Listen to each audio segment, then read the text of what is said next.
Hey guys, what's going on? Today's video we're going to be doing a rundown of our 4th and goal hunts. Stay tuned.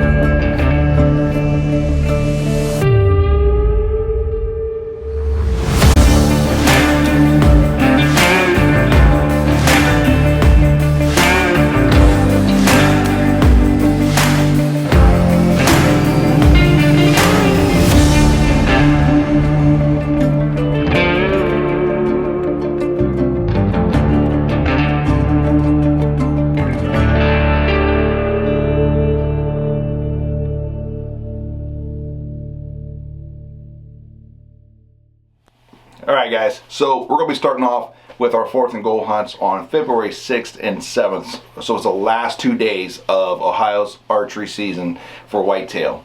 Josh and I were both in the stand. Yes sir, we were. It was a pretty eventful day on the 6th. But before we get to that, when you're working with other people, you know you're in sync when you both show up to shoot a video and you're both wearing the same shirt. That was not planned out at all. So apparently we've been spending too much time with one another. So we're going to be starting off with February 6th. So it was a weekend hunt. The 6th and 7th was a Saturday and a Sunday. So we head out to, where we go? We went out to Tippecanoe Farm. We just had a pretty decent snowfall a couple days before that. So weather was kind of in our favor with a high pressure front coming in that evening. So I mean, everything was kind of falling in line. So we had a high pressure coming in off the snow. We had nice bluebird skies. We had snow on the ground. We had at least 1 or 2 feeders are up and running. We had cameras on them. The camera that Stan you sat on, we had kind of sporadic pictures of between does and a younger buck coming there.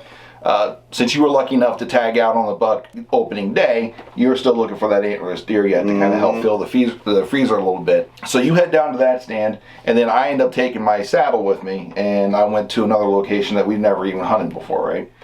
Hey YouTube, what's going on? So it is February 6th. 2 hunts, at least 2 days left of Ohio's deer season. We're out here in Tippecanoe, and I'm about to climb probably one of the smallest trees I've been up in yet with the saddle. But this is the best tree I have. There's tracks through the field up above me. There's tracks all along down through here. So hopefully we'll catch them up on their feet moving through the area here before it gets too dark to shoot. Still have snow on the ground, which is a good thing. But it should be good, I hope. Josh is out here sitting at another location, so it's the first time we've ever hunted this spot, this one here, so it should be good. They usually say the first time's the best time, so stay tuned. Mind you, this location Sean was going to, like he was stating with the sporadic activity on the trail cam, we did have a mature buck that was always coming in literally right after dark would set. Yeah. So we kind of had an idea maybe where he was coming from. That's why he took the saddle to head over to see if maybe he can get closer to a bedding area that we thought he may be in, hoping to get that since Sean was still looking to fill that buck tag. Yeah, absolutely. All right, so we get settled into the stand. Everything was feeling pretty good. All right, guys, we're out here. Next to last day. Sitting over top of the feeder. Sean's kind of walking around checking tracks in the snow, see if maybe he can't maybe get on a trail that he's trying to hit up on a deer that's getting up, right at last light. Feeders obviously hit and miss, kind of lucky to draw, but we're not giving up. You know, we're going to the last day. We're trying to get what we can. Wasn't expecting a whole lot at first because this stand's very well known for on the camera. You're not going to see anything to literally the last half hour or so daylight, if you're lucky then. Sometimes it's literally you have no light left and they're showing up. Evening was pretty quiet, getting down to roughly the last, once again, half hour or so daylight. To my right, coming off the neighboring property, I had a group of does coming in.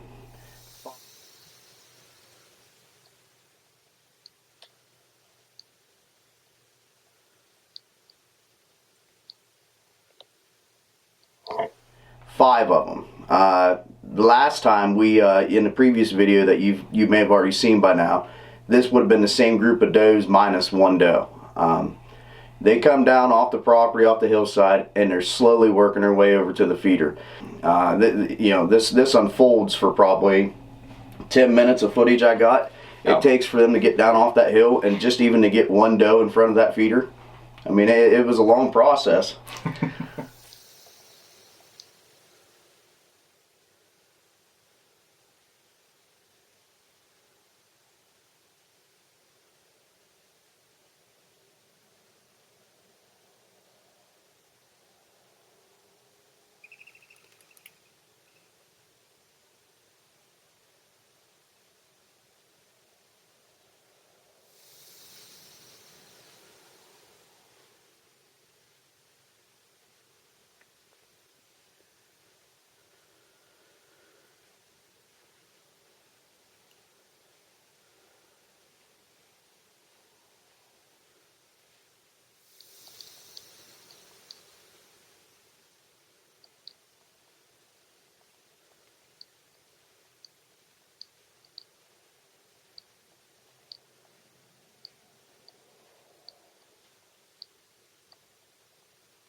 Okay, so after about 10 minutes or so go by, finally get one doe that's finally working her way to the feeder. Problem we're starting to run into is you've got 5 does in there at one time.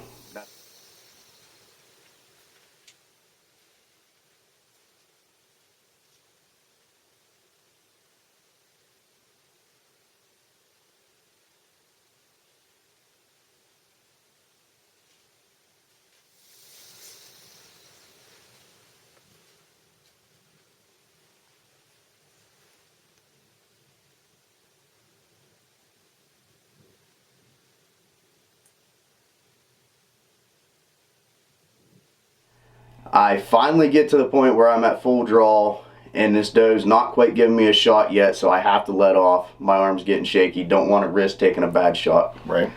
So I get back to full draw again. I've got her 30 yards in front of me. It should be a chip shot, should be. Should be.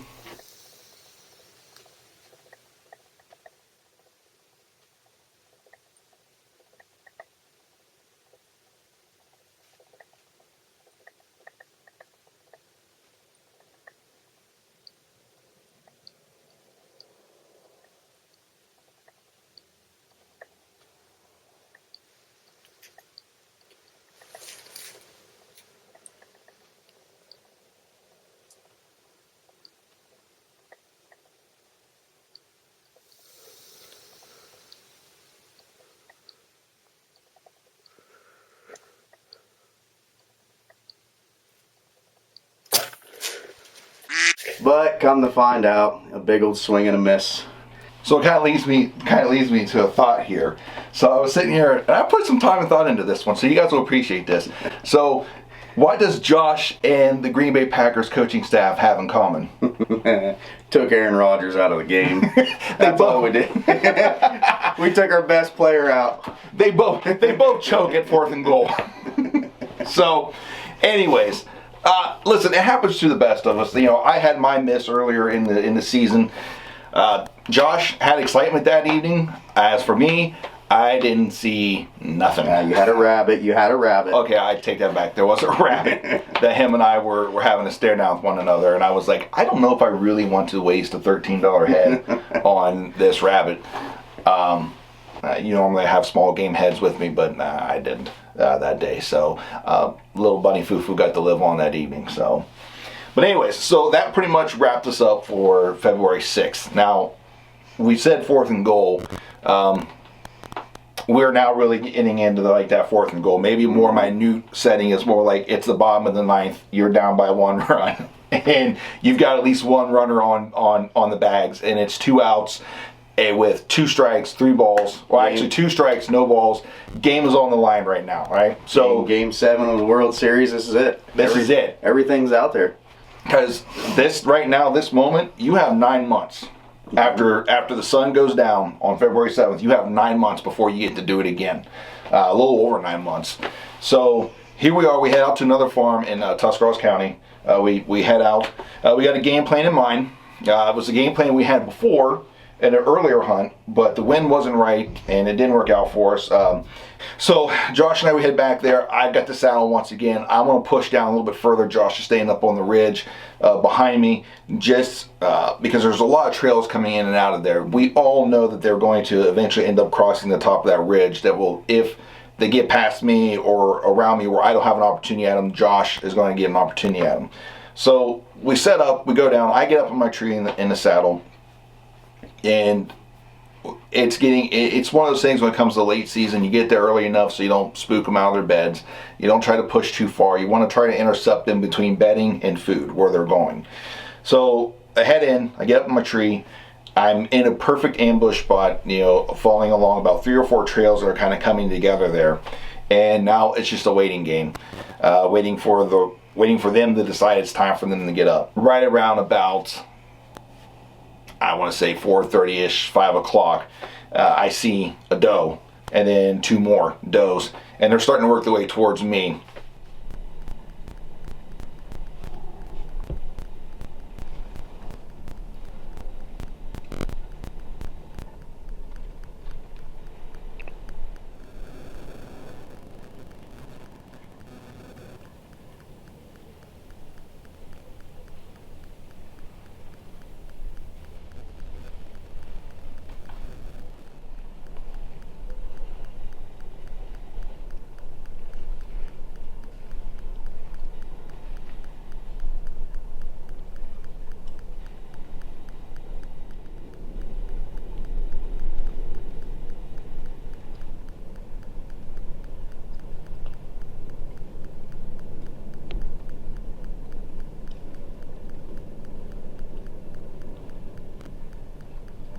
And I got the bow, I'm ready, ranging them out, kind of get an idea where they're at. And all of a sudden, this bird, for whatever reason, I don't know why, starts flopping around in the brush down, I don't know, about 20 yards from me. Just making all kinds of noise, flopping around.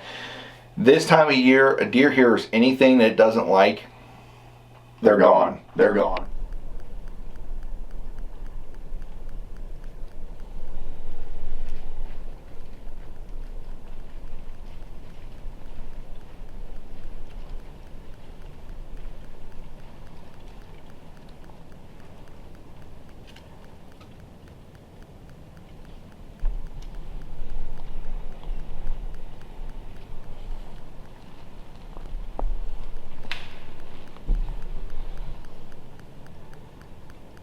We can fast forward kind of Josh. Josh, what happened to you with your stand?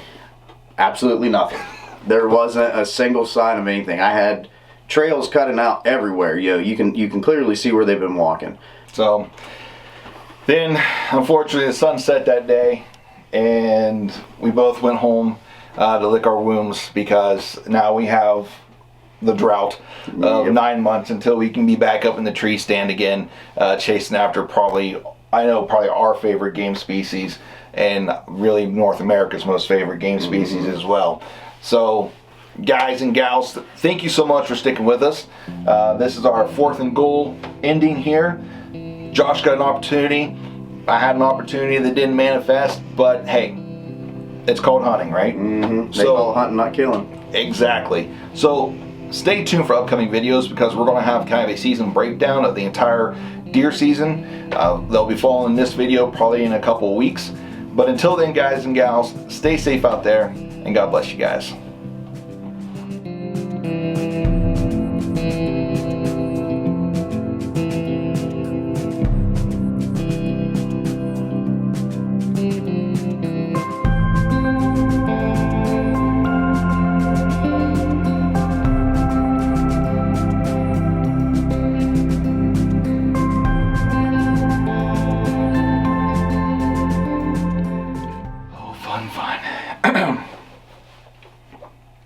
Hey guys, what's going on? Today's video, we're going to be doing a rundown of our 4th and goal hunts. Stay tuned.